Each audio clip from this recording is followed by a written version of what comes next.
Kung kayo ay naka-automatic transmission at magpaparada kayo sa isang paakyat na kalsada or pababa, okay na dalhin nyo muna siya sa neutral bago nyo ilalagay sa park. Like for example ito, nasa drive, naka-hold yung paa ko sa preno. Ilagay muna natin siya sa neutral, okay? Then, i-engage natin yung ating handbrake. Siguraduhin natin na properly engage yung ating handbrake. So, tanggalin natin yung paa natin sa preno.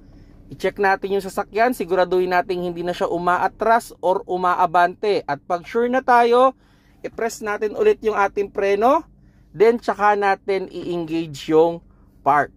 So, bakit ba natin ito ginagawa mga paps, no?